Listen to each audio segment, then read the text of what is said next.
আমি আহিছোঁ পৰৱৰ্তী প্ৰশ্নটোলৈ। জুবিন গাৰ্গৰ প্ৰকৃত নাম কি আছিল? অপশ্যনসমূহ হৈছে ক জুবিন বৰা, খ জুবিন কলিতা, গ জুবিন গগৈ, ঘ জুবিন বৰঠাকুৰ।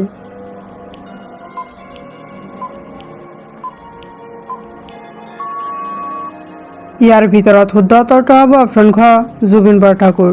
জুবিন গাৰ্গৰ প্ৰকৃত নাম আছিল জুবিন বৰঠাকুৰ। আমি আহিছোঁ পৰৱৰ্তী প্ৰশ্নটোলৈ। কিমান চনৰ পৰা জুবিনে বলিউডত গান গাইছিল? অপশ্যনসমূহ হৈছে ক 2000 চনৰ পৰা, খ 2003 চনৰ পৰা, ঘ 2006 চনৰ পৰা, ঘ 2008 চনৰ পৰা।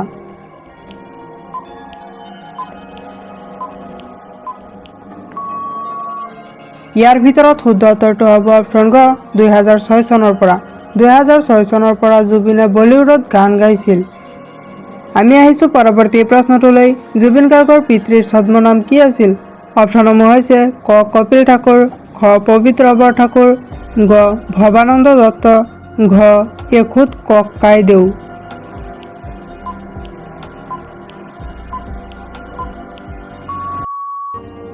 ইয়াৰ ভিতৰত শুদ্ধ উত্তৰটো হ'ব অপশ্যন ক কপিল ঠাকুৰ। জুবিন গাৰ্গৰ পিতৃৰ ছদ্মনাম আছিল কপিল ঠাকুৰ আৰু প্ৰকৃত নাম আছিল মোহিনী মোহন বৰঠাকুৰ। আমি আহিছোঁ পৰৱৰ্তী প্ৰশ্নটোলৈ। জুবিন গাৰ্গৰ স্বৰচিত কবিতা পুথিখনৰ নাম কি? অপশ্যনসমূহ হৈছে ক অনামিকা দুৱৰা, খ জুবিনৰ পদ্য, গ jubin.com, ঘ মোৰ স্পন্দন।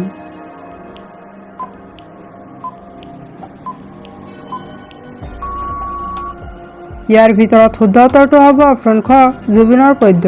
জুবিন গাৰ্গৰ স্বৰচিত কবিতা পুথিখনৰ নাম হৈছে জুবিনৰ পদ্য। আমি আহিছোঁ পৰৱৰ্তী প্ৰশ্নটোলৈ। জুবিন গাৰ্গৰ বলিউডত জনপ্ৰিয় গীত কোনটো আছিল? অপশ্যনসমূহ হৈছে ক তুম হি হ, খ দিল সে, গ তু হি মেৰা, ঘ ইয়া আলী।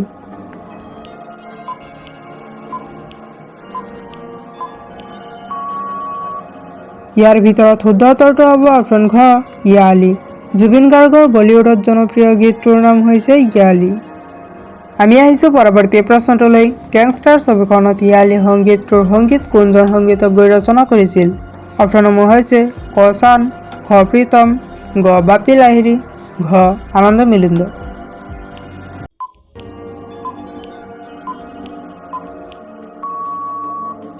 ইয়াৰ ভিতৰত শুদ্ধ উত্তৰটো হ'ব অপশ্যন খ প্ৰীতম।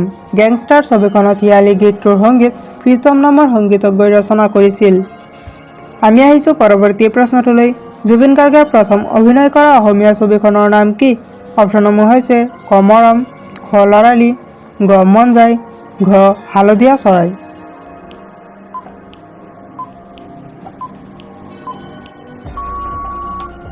ইয়াৰ ভিতৰত শুদ্ধ উত্তৰটো হ'ব অপশ্যন গ মন যায়। জুবিন গাৰ্গে প্ৰথম অভিনয় কৰা অসমীয়া ছবিখনৰ নাম হৈছে মন যায়। আমি আহিছোঁ পৰৱৰ্তী প্ৰশ্নটোলৈ। জুবিন গাৰ্গৰ পত্নীৰ নাম কি আছিল?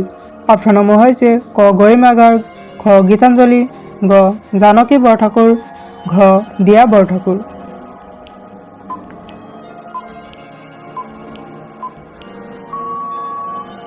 ইয়াৰ ভিতৰত শুদ্ধ উত্তৰটো হ'ব অপশ্যন ক গৰিমা গাৰ্গ।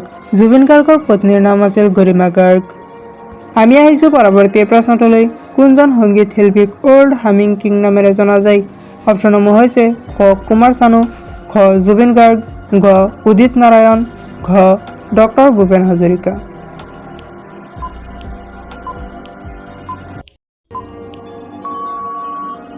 ইয়াৰ ভিতৰত শুদ্ধ উত্তৰটো হ'ব অপশ্যন খ জুবিন গাৰ্গ। জুবিন গাৰ্গক অল্ড হামিং কিং নামেৰে জনা যায়। আমি আহিছোঁ পৰৱৰ্তী প্ৰশ্নটোলৈ। জুবিন গাৰ্গৰ দ্বাৰা প্ৰতিষ্ঠিত দাতব্য ট্ৰাষ্টটোৰ নাম কি আছিল?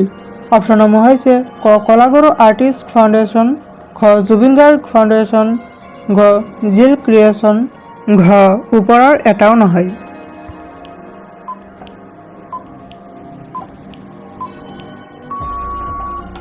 ইয়াৰ ভিতৰত শুদ্ধ উত্তৰটো হ'ব অপশ্যন ক কলাগুৰু আৰ্টিষ্ট ফাউণ্ডেশ্যন। জুবিন গাৰ্গৰ দ্বাৰা প্ৰতিষ্ঠিত দাতব্য ট্ৰাষ্টটোৰ নাম আছিল কলাগুৰু আৰ্টিষ্ট ফাউণ্ডেশ্যন।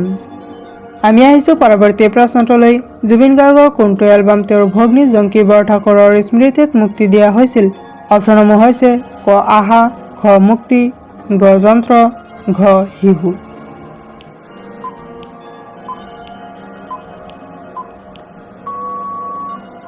ইয়াৰ ভিতৰত শুদ্ধ উত্তৰটো হ'ব অপশ্যন ঘ শিহু।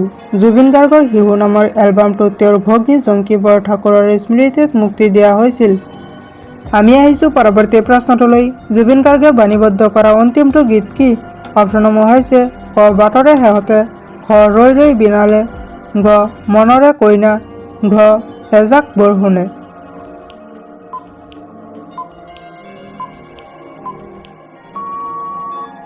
ইয়াৰ ভিতৰত শুদ্ধ উত্তৰটো হ'ব অপশ্যন ক বাটৰে শেহতে। জুবিন গাৰ্গে বাণীবদ্ধ কৰা অন্তিমটো গীত হৈছে বাটৰে শেহতে। আমি আহিছোঁ পৰৱৰ্তী প্ৰশ্নটোলৈ। মৰণোত্তৰভাৱে মুক্তি লাভ কৰা জুবিন গাৰ্গৰ অন্তিমখন ছবি কি? অপশ্যনসমূহ হৈছে ক চিকাৰ, খ প্ৰিয়াৰ প্ৰিয়, গ গানে কিয়ানে, ঘ ৰৈ ৰৈ বিনালে।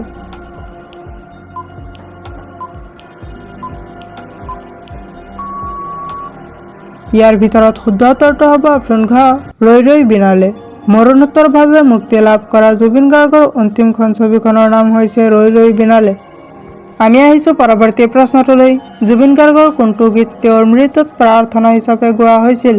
অপশ্যনসমূহ হৈছে ক বাটৰে শেহতে বাট চাওঁ, খ অন্ধ আকাশ ৰুদ্ৰ বতাহ, ঘ মায়াবিনী ৰাতিৰ বুকুত, ঘ ৰৈ ৰৈ বিনালে।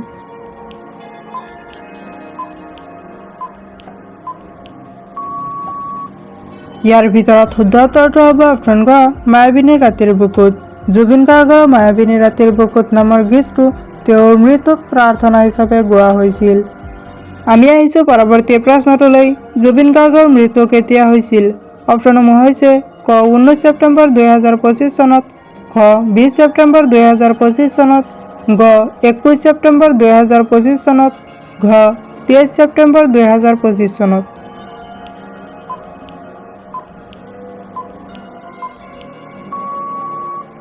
ইয়াৰ ভিতৰত শুদ্ধ উত্তৰটো হ'ব অপশ্যন ক 19 ছেপ্টেম্বৰ 2025 চনত। জুবিন গাৰ্গৰ মৃত্যু 19 ছেপ্টেম্বৰ 2025 চনত হৈছিল। আমি আহিছোঁ পৰৱৰ্তী প্ৰশ্নটোলৈ।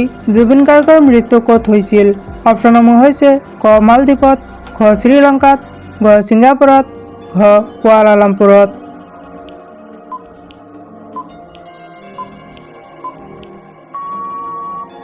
ইয়াৰ ভিতৰত শুদ্ধ উত্তৰটো হ'ব অপশ্যন গ ছিংগাপুৰত। জুবিন গাৰ্গৰ মৃত্যু ছিংগাপুৰত হৈছিল। আমি আহিছোঁ পৰৱৰ্তী প্ৰশ্নটোলৈ। সংগীত জগতত জুবিন গাৰ্গ কেতিয়ালৈকে সক্ৰিয় হৈ আছিল? অপশ্যনসমূহ হৈছে ক 1992 চনৰ পৰা 2025 চনলৈকে, খ 1972 চনৰ পৰা 2025 চনলৈকে, ঘ 2002 চনৰ পৰা 2025 চনলৈকে, ঘ 2017 চনৰ পৰা 2025 চনলৈকে।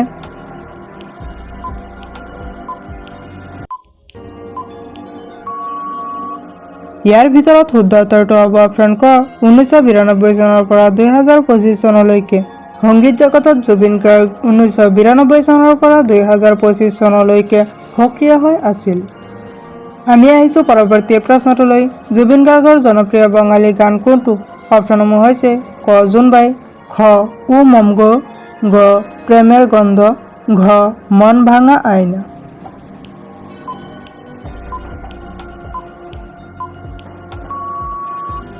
ইয়াৰ ভিতৰত শুদ্ধ উত্তৰটো হ'ব অপশ্যন ঘ মন ভাঙা আইনা। জুবিন গাৰ্গৰ জনপ্ৰিয় বঙালী গানটোৰ নাম হৈছে মন ভাঙা আইনা। আমি আহিছোঁ পৰৱৰ্তী প্ৰশ্নটোলৈ। জুবিন গাৰ্গৰ ভনীয়েকজনীৰ কি হৈছিল? অপশ্যনসমূহ হৈছে ক বিয়া হৈছিল, খ বিদেশলৈ গৈছিল, গ গাড়ী দুৰ্ঘটনাত মৃত্যু, ঘ বিখ্যাত গায়িকা হৈছিল।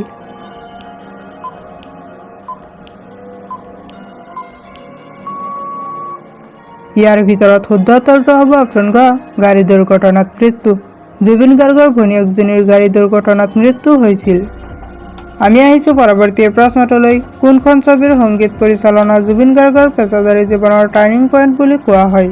অপশ্যনসমূহ হৈছে ক মন যায়, খ হিয়া দিয়া নিয়া, গ কন্যাদান, ঘ নায়ক।